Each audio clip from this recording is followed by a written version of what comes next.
girl. Hey, girl. I'm Carmen. And I'm Tyler Janae. This is the Friendly Black Girls Podcast, and we are the Friendly Black Girls. We are back at the Friendly Black Girls Podcast. Super excited to be here today. Carmen, how you doing? You look fabulous. Thank you. Are you liking my winter white? I love it. Where's your Yay. favorite place to shop?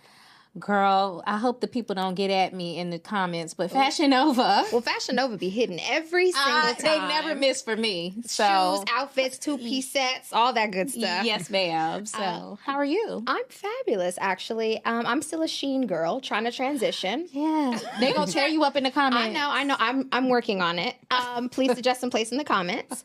But today, we're talking about mental health and friendships. Yes. So, did you know that a predictor of long life is the amount of positive social connections that you have?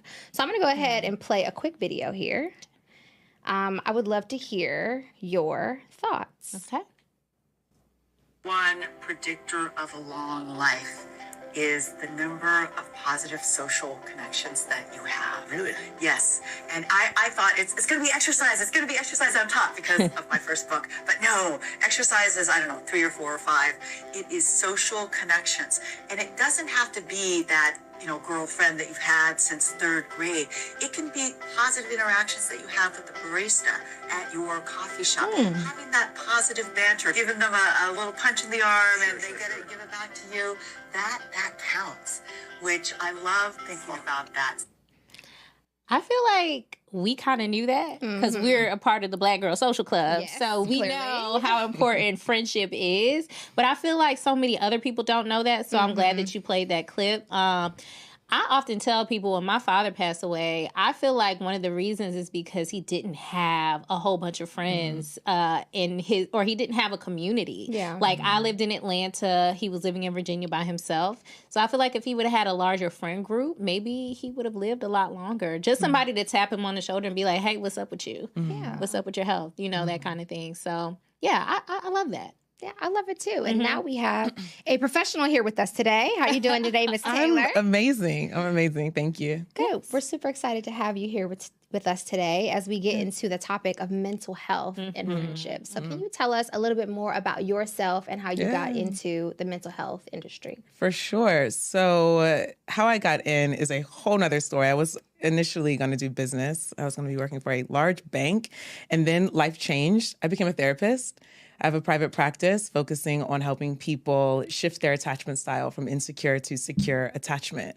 And the thing about attachment is most people come upon attachment styles because they're having issues with their romantic relationships. But our attachment is the undercurrent under all of our relationships. So I love that we're talking about friendships because it so often gets left out, but our attachment style shows up there as well. So I help people shift from anxiety and avoidance in relationships to being more relaxed and confident in their relationships, friendships included. Wow, that's amazing. So I love to hear that friendship is kind of a new arena for you. Totally. In terms of talking about attachment. So explain attachment, styles to us. What does that mean? Yeah, so it's essentially defining how you relate. How you relate. So there are 4 different insecure attachment styles. There's 1 secure attachment style. Regardless of which insecure style you have, the goal is to get to secure. Okay. The shortest way to put it is that insecure attachment shows up as anxiety or avoidance or a mix of both in the same person. Ooh. Okay, so anxiety in relationships might look like I'm ruminating about mistakes that I've made or that I think that I've made. A big one that comes up a lot are communication lapses. So you didn't text me back when I thought you would text me back. And then That's what? serious. It's very serious. That's a serious thing. I do not say that lightly at all. I would say that's top 5 things that trigger someone into their anxiety or communication lapses when I thought I was expecting you and I didn't get you. And so anxiety can come up in that way. Avoidance shows up especially when feelings are getting more intense and then I actually want to withdraw from you. When insecure attachment, when feelings get higher or more developed, I actually want to draw closer to you. So avoidance is actually dysfunctional when we're talking about insecure attachment. So people who are insecure, they're anxious or avoidant or a mix of both in the same person. And so we want to shift you over to secure. Again, secure being people who have healthy relationships with things like trust, vulnerability, safety. They're able to establish it within themselves and with other people. That is really, really deep. We're going to get more into it in a minute. First, I want to hear your thoughts on this petty little post that we found on the Instagram. All right. And I don't want to call it petty because I don't want to make it seem like it's not important, but it's kind of interesting. So anyway, a girl that I follow posted this on her Instagram stories. And she said, my client in Richmond, and we'll put it up on the screen for you all. My client in Richmond just said some real ish. Imagine being someone's friend and being demoted to an associate without notice. Either way, it's okay, but it's important to be clear with those boundaries when they change. So I don't think I've ever thought about like being demoted from a bestie or a friend to an associate. But when something like that does happen, expert, tell us, what should we do? How should we be feeling? How do we communicate? As the one demoted? I guess, the demoter. Yeah, either or. Like, let's start with the one that was demoted. The one who was demoted. Okay, so first I'll say that oftentimes someone doesn't make a shift like that unless the other person is like, unless it's literally happening. Like if we are no longer aligned in that way, the other person may not be conscious of it or they may be in denial about it, but chances are there's a reason why. Like we don't just make those kinds of shifts out of nowhere. Yeah. And so that's the first thing that I'll point out. So one might just be, if you are the one who was demoted, maybe I really need to think about why. And I might actually agree and be afraid of losing the relationship rather than actually being willing to adjust to what the relationship now has become, has evolved into or devolved into. And then actually, I think we might need to even put an asterisk next to demoted. Because the way that I like to think about it in terms of like, for example, a breakup or any sort of rejection in relationships, it can feel like a loss, but then you really kind of want to ask yourself, is it? What am I really losing? If we are not actually that anymore, then our best thing to do is to just be what we actually are, which might not be what we were. Is that a demotion or is it just reality? I don't know that I would assign necessarily a negative charge to it if it's actually in alignment with who we are now. Maybe there was just a transition. Yeah, for sure. And if you're being demoted, like you said, there must have been some conversations that were happening before this. Maybe. Or some conversations that were avoided. Oh. Yeah, because people can ghost out of friendships. Me. I'm sorry. That's because you brought up avoidant, and that is me at my core. Like I don't like to have those hard conversations. And so what I do notice about myself is I'll just kind of start inching away, and the next thing you know, my friend is like, "What happened? Like, how come you didn't tell me that there was a problem?" So ghosting is something I've done before in friendships. I'm just being 100, right? I love that you're being 100. Yeah, let's be honest, right? Like we're all not perfect friends, but we're trying to get there. And so with the talks of being demoted, what would you say are some big reasons why you would demote someone in a friendship? Ooh, that's a great question. I think that transition sticks out to me. Transition stands out. So sometimes it's really not a personal thing. Like I don't look at it as like what's the word? Like a deflection to say like, it's not you, it's me. Sometimes it really is me.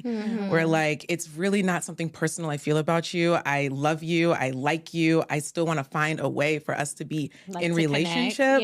But it's just not, we're just not in the same place. So to me and in my life, it's been transitions that have been the biggest thing. And we're just not syncing. And it depends on the person whether or not I'm going to have an explicit conversation about it or not. Because I don't think it's not always necessary to make it so plain or to even try. Like not every relationship is worth the attempts and like the difficult conversation. See? I don't think so. No. Avoidance is a habit though. Okay. We want to make some room for some conversation. Got it. Noted. Being willing to have the conversation and then having discernment to know when to have the conversation or if to have the conversation. It's a different question. Got it. Yeah. So just talking about, so we already talked about demotion, okay? So let's talk about emotions. Ooh, I love emotions. All right, and just how they show up in our relationships, how they show up in our friendships. And sometimes we can be dealing with friends that may be very emotional, right? So navigating that, and then even getting beyond the emotional friends, the friends that are dealing with mental health challenges or anxiety, depression, or any number of those things. How do those challenges, mental health challenges, impact our friendships over time? Great question. So awareness is always something that I want to keep in mind and on the forefront of the conversation, because sometimes if that's happening, whether like a mental health issue like depression, like anxiety, those are two big ones, of course, and there's a range of experiences that you can have with that. But let's say that it's you having that experience or someone else. Oftentimes we're just not aware of how it's spilling over. And like I might be thinking that I'm asking for help when really maybe I'm asking to be saved. Those are two different things. Ooh. So sometimes we're really not aware. So it's really important to know that, okay, if someone is dumping, let's talk about like a trauma dump. Okay. Someone is trauma dumping. You are their outlet. It's important for you as the receiver to have your own boundaries and be willing to set them and maintain them while also relating to that person in love. What we need to understand then is that you don't have any responsibility for how they take it. And it's a really tricky situation. It's really a pickle, right? Where like, okay, I want to be able to maintain boundaries. We hear this kind of thing all the time. Like, I love you. I don't want to be your therapist. Like I'm a literal therapist. I don't want to be my friend's therapist. Yeah, you I'm not about that. Clock. Good Lord. And so it's important to have boundaries with that, and to also know that it's not selfish, it's not rude, it's not mean to maintain it. Boundaries are there to help us to keep a relationship, not to keep you out of relationship with me. So someone might be requesting something of you that you are not in a position to meet. You can't meet them where they're at. And sometimes you don't want to. Sometimes you can, and you just don't want to. And that's okay. Okay, so on one end, being the receiver of the trauma dump, are you willing to have boundaries, right? And are you willing to maintain them? And on the other end, if you are the dumper, being more aware of like what you are really expecting from someone when you are doing that kind of sharing. Right? Like we don't have like rigid lines of say this, don't say that, but being aware of the impact you're having on someone is really important. Yeah. So thinking about a friendship that I was in where that was happening all the time, just emotional dumping. And we eventually got around to having a conversation one day, and it wasn't like a planned conversation. We were just talking. And she said, I never thought about how, because I told her, I said, I feel anxious when you call me. And she's like, I've never thought about how you feel when I call you. Yeah. And I'm like, damn, after decades. She's been doing this for decades, and that has never crossed her mind. So to your point, sometimes people just really are not thinking about that, and we start to grow this resentment. Like, oh my God, I wish she would like stop calling me with this foolishness. Yeah. But something else you said about sometimes just not wanting to, and I know for some people that might feel harsh, or that might be like a trigger. It's like, does that make me a bad friend because I don't want to do this? Like, so I guess, Tyler, I want to ask you, have you ever been in a situation like that where you have a friend that's dumping and you just like, you had to tell them like, I don't want to do this right now? Yeah. It happens. I feel like it's a thing that happens in friendships all the time. With the trauma dumping, I think friends can easily get upset when they when let's say, for an example, you're venting to someone, to your friend, and your friend comes back with advice, right? Let's say like it's a guy, right, that you're dating, and you're just constantly like, and he just keeps doing this and he keeps doing that. Your friend just has had enough, right? And they're like, look, you need to stop talking to him, or I don't want to talk about it anymore. And then those friends are kind of considered to be bad friends by some people, right? Like, oh, just because I'm not listening to your advice, that makes you a bad friend. But you still need to listen to me. Dumb. Yeah. Yeah. And so I think for me, in my situation, I had to just be honest with her. Like, right now, I just don't have the mental capacity to listen to this. Like, I love you, and I wish the best for you. But right now, I just can't do it. And she took that in a very good way. And it caused her to go seek therapy, go seek someone who was certified to tell her the right things to do. Heavy on the certification. For sure. Because baby, Listen, and it's crazy because we were just talking about Molly and Issa on the last episode. And one of the episodes, Issa kind of suggested to Molly that she might need to go see a therapist. And Molly got really, really upset. Like, so what you trying to say? I need to go see a therapist? And Issa was like, maybe. Yeah. So when you notice that a friend is at a point that they need to go seek help, is it appropriate to say that to them? Like, hey, maybe you should go seek professional help. For sure, it's appropriate and advised. Encouraged is a better word to put it. Now, again, that's like how the person receives that and what they do with that information. That's up to them. But encourage them to go ask someone else that can actually help. And I do that even with clients that I have. Sometimes I'm not the therapist for them. And so it's like, I think about it in personal life the same way. Refer you out. Like, I can do that in love. I care about you, and that's why I'm encouraging this. It's not that I don't like you. I actually like you so much that I want you to go to the right person that has the capacity to do this and the training to do this for you. So this is going to be a tricky one, y'all. It's going to be tough. Do you all think that it's ever okay to end a friendship because someone is going through a mental health issue or challenge? Like, they've been going through a bout of depression for years. Like, they don't seem to be. And if you're clinically depressed, you may very well never get to a point where you're never depressed. I don't know. I'm not an expert, but I'm assuming so. Or anxiety or what have you. Do you think it's okay, I asked you, Tyler, first, to end a friendship with a person because they're going through something that they just can't really help? That's a really hard question. Yeah, that's a very hard question. Well, this is real conversations with real people. Because I know for me, I'll say, I've been in a situation where I'm just like, yo, I don't know if I'm going to be able to do this anymore. Like, I don't know if I can't help you. I think it becomes an issue when that person is not actively seeking help for themselves. Like, if there's someone who is going through a depression or anxiety or whatever, and they're actively seeking help and they're doing the things that they need to do and they're using the tools that they need to be using, then I think it's easier to navigate. But if every week you calling me about the same thing, I'm your therapist on the side, you're claiming you going to therapy, but I know you going in there lying to that lady. I don't know what you saying to her because you keep coming out the same way you went in. The same way. Like, I can't do this with you anymore. And so, like, is it fair to be like, yo, I mean, I'm good. I think that's when we get back into the people-pleasing situation. You know, like, I feel like if I'm constantly allowing you to treat me this way, you know, what does that say about me as an individual? So I'll bring it back to you. What are your thoughts? That's Do you feel like Pass it's the hot potato. Well, I think it's always fair to make the decision that is good. Well, always is a big word. I'm going to say most of the time. Most of the time, because, it's not always. Most of the time, it is fair to make the decision that is in your best interest. Friendship should be reciprocal. I think, let me get to the bottom line here. A sense of sometimes we have a sense of obligation or responsibility for someone that's not actually ours. Okay. And it might be something that you've assumed is your role to them, or something that maybe you've even agreed to be this for them, and you're no longer that. I'm going to help you do this, and I'm going to help you find this. Yeah.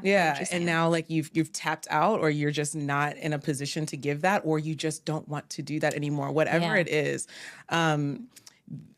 Sometimes we have a sense of guilt, obligation, duty, responsibility that's not actually ours. And so being aware of, and this is a practice, it's a very simple practice I've asked so many clients to do for different reasons, but it applies here as well, to write down the list of responsibilities that have been explicitly given to you or implicit, like you have assumed it to be yours, and literally just writing it out. And it's really interesting to see what we think that we're responsible for with other people. Oh my gosh, that would blow my mind. Yeah. That would blow my mind. And I think you make a good point about the fairness of it. Just both of you, being fair to yourself as well. Not always trying to be fair to other people, just being fair to yourself, I think is important. You have any other questions before we move on? Yeah, I want to know, how do you know when it's time to stop that friendship based off what are the of- signs? When is enough enough? Yeah. I think you gave a great example, Carmen, when you said, like, when you call me, I feel anxious. So our nervous system, which there's different ways that our nervous system manifests. Some people are going to shake. Some people get hot. Some people get cold. Some people get sweaty, whatever. That's like your nervous system speaking to you. And it's a sign that there's a boundary that's not being respected, or maybe you have not even put it out. You haven't even said it. Yeah. And so first, just being aware of like, okay, if I'm feeling a level of anxiety or avoidance, it's interesting. I'd like to see y'all have a conversation about that because you probably have different attachment styles.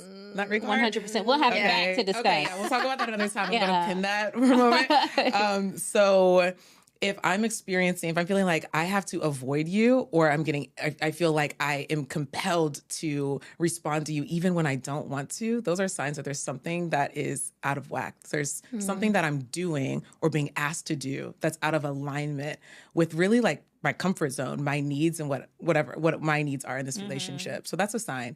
And then after that, if I become aware of that, and then I express that to you, and you still are impeding on this boundary, that's a sign that we've crossed over into a zone where we might have to readjust our friendship, our expectations of each other. Do you ever have friends come in to talk to you about them having issues? I have had that, but it was really a romantic undertone. So they were calling each other friends or bringing this person up like as if like this is my best friend. But I was like, the feelings are so intense. Like this y'all go together. Y'all go together. A casual platonic friendship, or someone wants more. And that's interesting too. Like if you're having these really intense emotional reactions to a friend, same sex or opposite sex, sometimes there is a romantic undertone going on. You know, I actually went to friendship therapy. I suggested that a past friend of mine, that we go to therapy, and it was pretty interesting. And the therapist said, I've never had friends come in before. So that was interesting. It didn't work. It didn't help us, but we tried. We tried. We know that you have to head out, but where can people find you? Do you know, if they want to come get therapy from you, how do they find you? Yeah, so you can find me at I Am Taylor Chandler on everything. So that's my website, IamTaylorChandler.com. On Instagram, on TikTok, I Am Taylor Chandler. All right. Well, we enjoyed having you. We're going to take a quick break, everybody, but we hope that you'll stick around for the rest of the show. So we're back with our listener questions. We have a question out of Jacksonville, Florida. She wants to know, how often do you think you should hear from a close friend? That's a tricky one, because what is a close friend? Right? Because it's not a best friend. Yeah. It's not an acquaintance. It's not just a friend. It's a close friend. Okay, so close friend, not the close friends on Instagram. Like okay. green circle. Okay, so we're going to eliminate them. Okay. So a close friend to me would be somebody that you don't necessarily talk to every single day, but they may have been to your house. You know, they know your spouse. You know, that kind of thing. You'll loan them $50 if they ask. Okay. Well, I would say for me, when it comes to dealing with a close friend, I would say if I hear from them, maybe, you know, a couple times a month. I'm not somebody who needs, you know, constant communication. If it was my best friend, then I need to hear from you a couple times a week. Yeah, for you're sure. my best friend. What do you think? If you are my best friend, I think I should hear from you at least once a week. Yeah. Close friend, I say once or twice a month. Yeah. Okay. We're on the same page with that like, one. girl, you need to hit me up to see if I want to go hit that brunch. You need to hit me up to congratulate me on my newest venture, and vice versa, you know, whatever the case may be. Because if not, then what could happen? They could get demoted. They get demoted. You are fired. All right, next question. Next question. All right. So we have a friend who is talking about someone being needy. So the question says, I have a friend who is so many O's, so needy. She always has an issue that needs to be solved. And recently things have gotten worse because she just broke up with her boyfriend. At this point, she feels like she needs 24/7 support, needs to vent all the time. And she doesn't see how or where she's trying to get herself out of this predicament. Okay. She said she feels like all that they do is talk about her problems and she is drained. She said, help. Been there. Tell us more. Been there. I mean, I just feel like this is a scenario where, just like we talked about earlier, we got to have that tough conversation. And if they don't want to have the conversation, then I think at that point you got to kind of cut the cord, because friendships are supposed to be mutually beneficial. Yeah. You're supposed to enjoy being in friendship, just like in a relationship. A romantic relationship, you wouldn't want to be with a husband or a wife that you got to consistently loan money. You got to consistently hear about their bad day every time they come home from work. They ain't nothing. You know, it's some people out there, ain't nothing good ever going on in their life. Always the victim. And they're always the victim. And it's like, well, girl, take a look at the man in the mirror. Okay. So I think for me, just knowing the kind of person I am, my advice would be, hey, try to have a conversation. I'm all about giving it a good college try to have a conversation. But if the conversation can't be had, or there is no fruit from the conversation, then there's nothing else you can do about it. I feel like you've been all you can be and done all you can do. Yeah, I would agree. I think that, you know, friends have their seasons, right? Where they go through things like breakups. And so I would give them the grace for maybe like a month, 2 months, maybe even 3 months, you know? Yeah. But when it starts to get, you know, 6 months to a year to 2 years, and you're talking about the same thing, then the conversation. Like Jerome don't want you no more. Like, why do we have to keep every day? It's a lot. It's a lot. So I would agree with you. Have the conversation, but offer a little bit of grace if it hasn't been going on for too long. Yeah, grace should always be at the forefront, but eventually you got to offer yourself some grace. For sure. And they need to be offering you grace as well. I agree. This has been an amazing podcast episode. We really appreciate you all for tuning in. Until next time, remember, being a good sister will keep you blessed, and having a good sister is a blessing. Cheers to that. And follow us on Instagram at the Black Girl Social Club. See you next time. Bye.